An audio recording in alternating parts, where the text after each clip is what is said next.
அனைவருக்கும் வணக்கம். இன்றைக்கி நம்ம இந்த வீடியோவில் என்ன பார்க்க போகிறோம் அப்படின்னா 11th நியூ தமிழ் புக்கிலேருந்து மலை இடப்பெயர்கள் ஓர் ஆய்வு அப்படிங்கிற ஒரு டாபிக் தான் பார்க்க போகிறோம். இந்த டாபிக் வந்து யார் எழுதின ஒரு நூல்லேருந்து எடுக்கப்பட்ட டாபிக் அப்படின்னா ஆர் பாலகிருஷ்ணன், இந்திய ஆட்சிப்பணி. ஸோ ஆர் பாலகிருஷ்ணன் ஐஏஎஸ் அப்படிங்கிறவங்க எழுதின ஒரு நூல்லேருந்து எடுக்கப்பட்டது தான் இந்த மலை இடப்பெயர்கள் ஒரு ஆய்வு. அது எந்த நூல்லேருந்து எடுக்கப்பட்டது அப்படின்னா சிந்து வழி பண்பாட்டின் திராவிட அடித்தளம் அப்படிங்கிற ஒரு நூல்லேருந்து எடுக்கப்பட்டது. ஸோ சிந்து வழி பண்பாட்டின் திராவிட அடித்தளம் அப்படிங்கிற ஒரு நூல்லேருந்து எடுக்கப்பட்டதான் இந்த மலை இடப்பெயர்கள் ஒரு ஆய்வு. இதில் வந்து பார்த்தீங்க அப்படின்னா நான் வந்து கொஸ்டினாக மேக் பண்ணி கொடுத்துருக்கேன். ஸோ மொத்தம் ஒரு 30க்கு மேலே வந்து ஒரு கொஸ்டினாக மேக் பண்ணி கொடுத்துருக்குறேன். ஸோ இதை பார்த்தாலே உங்களுக்கு வந்து போதுமானது அப்படின்னு சொல்லி நினைக்கிறேன். ஃபஸ்ட்டு இந்த மலை குன்றுகள், இந்த மலை குன்றுகளின் பெயர் கொடுத்த ஆய்வின் பெயர் என்ன அப்படின்னு பார்த்தீங்கன்னா ஓராலஜி அப்படின்னு சொல்லுவாங்க. ஸோ ஓகேங்களா, ஓராலஜி அப்படின்னு சொல்லி சொல்லுவாங்க. ஸோ இப்போ பாருங்கள், திராவிடர்களை மலை நில மனிதர்கள் என்று அழைத்தவர் யார்? ஸோ திராவிடர்களை மலை நில மனிதர்கள் என்று அழைத்தவர் யார் அப்படின்னு பார்த்தீங்கன்னா கமில் சுவலபில். கமில் சுவலபில். சேயோன் மேய மைவரை உலகம் என்று உரைக்கும் நூல் எது? ஸோ சேயோன் மேய மைவரை உலகம் என்று உரைக்கும் நூல் எது அப்படின்னு பார்த்தீங்கன்னா தொல்காப்பியம். விண்பொரு நெடுவரை குறிஞ்சி கிழவ. ஸோ விண்பொரு நெடுவரை குறிஞ்சி கிழவ என்று கூறும் நூல் எது? திருமுருகாற்றுப்படை. விண்பொரு நெடுவரை குறிஞ்சி கிழவ என்று கூறும் நூல் எது அப்படின்னு பார்த்தீங்கன்னா திருமுருகாற்றுப்படை. மால் பகாடியா என்ற இனக்குழு பெயர் எங்கு காணப்படுகிறது? ஸோ மால் பகாடியா என்ற இனக்குழு பெயர் எங்கு காணப்படுகிறது அப்படின்னா ஜார்க்கண்ட். இந்த மால் பகாடியா அப்படிங்கிறது இந்த மலையோட பெயரை குறிக்கிற மாதிரி வந்த ஒரு இனக்குழு பெயர் அப்படின்னு சொல்லி சொல்லிடுறாங்க. இது வந்து புக்கில் ஒரு கட்டம் போட்டு காமிச்சிருப்பாங்க. இந்த புக்கில் 11th உள்ள புக்கில் கட்டம் போட்டு காமிச்சதை கண்டிப்பாக நீங்கள் வந்து படிங்க, அதை வந்து ஒபிட் பண்ணாதீங்க. மலை அரையன் இதுவும் ஒரு இனக்குழு பெயர் தான். அது வந்து எங்கே காணப்படுகிறது அப்படின்னு பார்த்தீங்கன்னா மேற்கு தொடர்ச்சி மலைகள், கேரளாவில் உள்ள மேற்கு தொடர்ச்சி மலைகளில் காணப்படுறது தான் இந்த மலை அரையன் அப்படிங்கிறது. மலை குறவன். ஸோ மலை அப்படின்னு வந்தாலே நீங்கள் வந்து கேரளாவை வந்து ஞாபகம். மலை குறவன் அப்படிங்கிறது நெடுமாங்காடு. மலை மூத்தன் எர்நாட் கேரளம். ஸோ மலை மூத்தன் எர்நாட் கேரளம். மலை பணிக்கர் வட கேரளம். மலை பணிக்கர் வட கேரளம். மலையன் பாலக்காடு கேரளம். ஸோ மலையன் பாலக்காடு கேரளம். மலை வேடா இடுக்கி கேரளம். ஸோ மலை வேடா இடுக்கி கேரளம். மலேறு தட்சிண கன்னடா கர்நாடகம். ஸோ மலேறு அப்படிங்கிறது கர்நாடக ஒரு இனக்குழு பெயர் அப்படின்னு சொல்லலாம். கோட்டா. கோட்டா அப்படிங்கிறது தமிழ்நாட்டில் உள்ள நீலகிரி. ஸோ கோட்டா அப்படிங்கிற இனக்குழு பெயர் வந்து தமிழ்நாட்டில் உள்ள நீலகிரியில் காணப்படுகிறது. அடுத்து கொண்டா தோரா. ஸோ கொண்டா தோரா அப்படிங்கிறது ஆந்திர பிரதேசம். கோண்டு கொய்டர். ஸோ கோண்டு கொய்டர் அப்படிங்கிறது ஒடிஷா. பால் எருமை கொட்டில்களை புனித இடமாக கருதுபவர்கள் யார்? ஸோ பால் எருமை கொட்டில்களை புனித இடமாக கருதுபவர்கள் யார் அப்படின்னு பார்த்தீங்கன்னா தோடர் இனத்தவர். ஸோ நீலகிரியில் உள்ள தோடர் இனத்தவர் தான் பால் எருமை கொட்டில்களை புனித இடமாக கருதுகிறாங்க. குறும்பர் மொழியில் தாழ்வாரத்தை குறிக்கும் சொல் எது? ஸோ குறும்பர் மொழியில் தாழ்வாரத்தை குறிக்கும் சொல் எது அப்படின்னு பார்த்தீங்கன்னா மெட்டு. ஸோ மெட்டு. திராவிட சொல் மலை என்பது சமஸ்கிருத மொழியில் எவ்வாறு அழைக்கப்படுகிறது? ஸோ திராவிட சொல் மலை என்பது சமஸ்கிருத மொழியில் எவ்வாறு அழைக்கப்படுகிறது அப்படின்னா மலைய. ஸோ மலைய. மலபாருக்கு மேற்கே உள்ள மலைகளை குறிக்கும் வடமொழி சொல் எது? ஸோ மலபாருக்கு மேற்கே உள்ள மலைகளை குறிக்கும் வடமொழி சொல் எது அப்படின்னு பார்த்தீங்கன்னா மலைய. கோடு, மலை, சிகரம், விளிம்பு, கரை, எல்லை, நுனி போன்ற பொருட்களில் பயன்படுத்தப்படும் சொல். ஸோ வரை அப்படிங்கிற ஒரு சொல் தான் இந்த கோடு, மலை, சிகரம், விளிம்பு, கரை, எல்லை, நுனி அப்படி சொல்லிட்டு பொருள்களில் பயன்படுத்தப்படுது.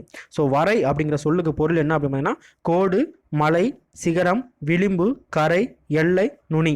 ஸோ இது எப்படி கொஸ்டின் மேக் பண்ணாங்க அப்படின்னா வரை என்ற சொல்லின் பொருளில் வேறுபட்டதை தேர்ந்தெடு அப்படின்னு சொல்லி கொடுத்துட்டு இதில் ஒரு 3 இது கரெக்டான ஒன்று வந்து கொடுத்துட்டு ஒன்று 4வது வந்து தவறாக கொடுத்துருவாங்க. ஸோ அதை வந்து கண்டுபிடி அப்படின்னு சொல்லி கேட்பாங்க. ஓகேங்களா.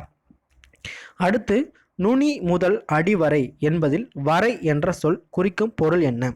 ஸோ நுனி முதல் அடி வரை என்பதில் வரை என்ற சொல் குறிக்கும் பொருள் என்ன அப்படின்னு பார்த்தீங்கன்னா வரை அப்படின்னா விளிம்பு அப்படின்னு சொல்லி அர்த்தம். ஸோ வரை அப்படின்னா விளிம்பு அப்படின்னு சொல்லி அர்த்தம். தமிழ்நாட்டில் மலை என்ற சொல் எத்தனை இடப்பெயர்களில் முன்னெட்டாகவும் பின்னெட்டாகவும் இடம்பெயர்கிறது? ஸோ தமிழ்நாட்டில் மலை என்ற சொல் எத்தனை இடப்பெயர்களில் முன்னெட்டாகவும் பின்னெட்டாகவும் இடம்பெறுகிறது? ஸோ முன்னெட்டா வந்து பார்த்தீங்க அப்படின்னா 17, பின்னெட்டா வந்து பார்த்தீங்கன்னா 84. ஸோ முன்னெட்டா 17, பின்னெட்டா 84. ஓகேங்களா? மலா என்பதன் வேர்ச்சொல் என்ன? ஸோ மலா என்பதன் வேர்ச்சொல் என்ன அப்படின்னு பார்த்தீங்கன்னா மல். ஸோ மலா என்பதன் வேர்ச்சொல் மல். மலா அப்படிங்கிறது ஆந்திர பிரதேசத்தில் மலா அப்படின்னு சொல்லி சொல்லுவாங்க. மலை என்ற வடிவம் தோணி மலை என்னும் இடம்பெயரில் ஒரு முறை மட்டும் பயன்படுத்தப்படும் மாநிலம் எது? ஸோ மலை என்ற வடிவம் தோணி மலை எனும் இடப்பெயரில் ஒரு முறை மட்டும் பயன்படுத்தப்படும் மாநிலம் எது அப்படின்னா கர்நாடகா. மலே எனும் சொல் எத்தனை இடப்பெயர்களில் இடம்பெறுகிறது? ஸோ மலே எனும் சொல் எத்தனை இடப்பெயர்களில் இடம்பெறுகிறது அப்படின்னா 15. கோட்டை என்ற சொல் மலையாளத்தில் எவ்வாறு வழங்கப்படுகிறது? ஸோ கோட்டை என்ற சொல் மலையாளத்தில் எவ்வாறு வழங்கப்படுகிறது அப்படின்னா கோட்டை கோடு. ஸோ கோட்டை கோடு அப்படிங்கிறது மலையாளத்தில் கோட்டை அப்படிங்கிற வழங்கப்படுகிறது. கோட்டை அப்படிங்கிறது மலையாளத்தில் கோட்டை கோடு அப்படின்னு சொல்லி வழங்கப்படுகிறது. அதே மாதிரி கன்னடத்தில் கோட்டை அப்படிங்கிற சொல் வந்து கோட்டே கோண்டே அப்படின்னு சொல்லி வழங்கப்படுகிறது. கோட்டே கோண்டே கன்னடம். தெலுங்கில் கோட்டை அப்படின்னு சொல்லி வழங்கப்படுகிறது. ஸோ கோட்டை அப்படிங்கிறது தெலுங்கில் கோட்டை அப்படின்னு சொல்லி வழங்கப்படுகிறது. துளுவில் வந்து எப்படி வழங்கப்படுதுன்னா கோட்டே அப்படின்னு சொல்லி வழங்கப்படுது. கோட்டே. அடுத்து தோடாவில் வந்து குவாட். ஸோ கோட்டை அப்படிங்கிறது குவாட் அப்படின்னு சொல்லி வழங்கப்படுகிறது. இந்தியாவில் கோட்டை என்று முடியும் 248 இடப்பெயர்கள் உள்ள மாநிலம் எது? ஸோ இந்தியாவில் கோட்டை என்று முடியும் 248 இடப்பெயர்கள் உள்ள மாநிலம் எது அப்படின்னா தமிழ்நாடு. ஸோ தமிழ்நாட்டில் தான் கோட்டை அப்படிங்கிற முடிகிற இடப்பெயர்கள் இருக்கிற மாநிலம் அப்படின்னு பார்த்தீங்கன்னா 248 இடப்பெயர்கள் வந்து இருக்கிறதா சொல்லியிருக்காங்க தமிழ்நாடு. சங்க இலக்கியம் காட்டும் பழந்தமிழ் சமூகத்திற்கு எந்த இடங்களின் ஆணிவேர் அடையாளங்களாக உள்ளன? ஸோ சங்க இலக்கியம் காட்டும் பழந்தமிழ் சமூகத்திற்கு எந்த இடங்களின் ஆணிவேர் அடையாளங்களாக உள்ளன? ஸோ எது அப்படின்னா கொர்க்கை, வஞ்சி, தொண்டி. ஸோ கொர்க்கை, வஞ்சி, தொண்டி வளாகம் அப்படி சொல்லலாம். கொர்க்கை, வஞ்சி, தொண்டி வளாகம், கேவிடி காம்ப்ளெக்ஸ் அப்படின்னு சொல்லி சொல்லுவாங்க. ஓகேங்களா? அடுத்து ஆர் பாலகிருஷ்ணன் எத்தனை ஆண்டுகளாக இடப்பெயராய்வில் ஈடுபட்டு வருகிறார்? ஸோ இந்த ஆர் பாலகிருஷ்ணன் எழுதின ஒரு நூல் தான் இந்த சிந்துவெளி பண்பாட்டின் திராவிட அடித்தளம். அதுலேருந்து எடுக்கப்பட்டதான் இந்த மலை இடப்பெயர்கள் ஒரு ஆய்வு அப்படிங்கிற ஒரு டாபிக். ஓகேங்களா?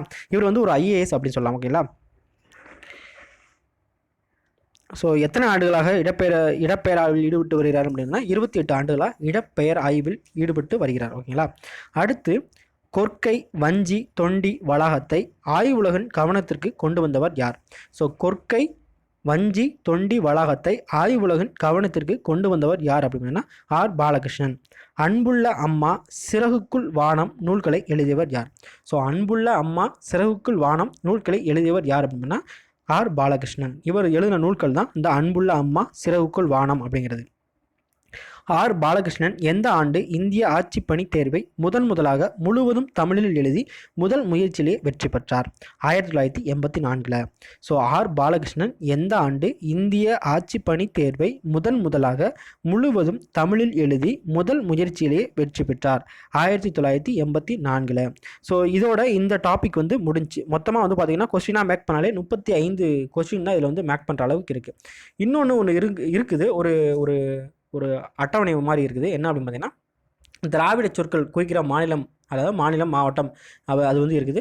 அது வந்து ஜஸ்ட் நீங்கள் வந்து ஒரு தடவை பார்த்துவாங்க. ஓகேங்களா? So thank you.